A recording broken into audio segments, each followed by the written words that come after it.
mala, neka čuje kako moje srce topuje. Sela ciga mala neka zna koliko te slađana volim ja. Kada sam bogatstvo sekao, Kema nije rekao da slađana hoće sa mnom postelju da deli. Ja mu kazak da na to čekam život cijeli. Da slađana hoće sa mnom postelju da deli. Ja mu kazak da na to čekam život cijeli.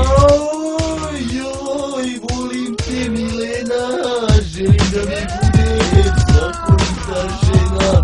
Puno dece mi bre da imamo, socijalnu pomoć da primamo. Da te voli Miro, odavno sam rekao, ne pazi šta radim pa sam se opeko. U ljubavi Miro, mi smo bili, opet piva na X, mi smo pili. Gotivnije ribe u ciga malu nema, niko ne zna kako Mira kupu sam isprema. Miro kurveštio, Miro kašturo, Miro cigašturo, Miro. Miro propalice, Miro pijanice, Miro veštice.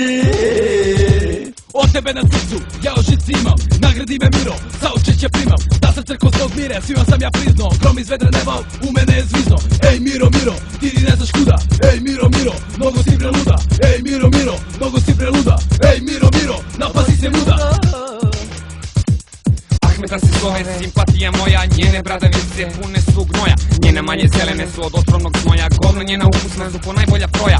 Kada Ahmeta mi piša u usta, njena tečnost sada veoma je gusta, ali ipak neca bit će najbolje. Ahmeta mi siže žaru dok se kase kolje, kao frizbee perut posjeduje ona. Kaže mi da prvi volju džeka niko je cona, vazduh joj se čuje, kojama se pička, puno mi ti sera, njezina je pička. U usnima osmrada, gnjevicu i zubi, niko ne sme osim njene Ahmetu da ljubi. U ušima pegne za nas sve strane, ima čina nosu, pameta ti stane. Ima veću bradu i od kopa, skroz joj umasti, zatvaraška klopa. Drvena je njena noga kao prava, a stakleno oko ima da te boli glava. Na mustači ima spine sa korele, a žuljave žuti ruke non stop su je vrele. Stopalo je čarobno, na povraćko vonja, podrigu je strasno, kad imari konjak. Kremelji su trebole mi na njojzinom oku, ali zato dobro dođu kada hrani stoku. Pitaze se nam žile oko njenog čmara, pa zato u bulu niko neće da je kara. Pod noktima 7, ali zemlja ima, niko neće ovaj Ahmetu pokloni da prima.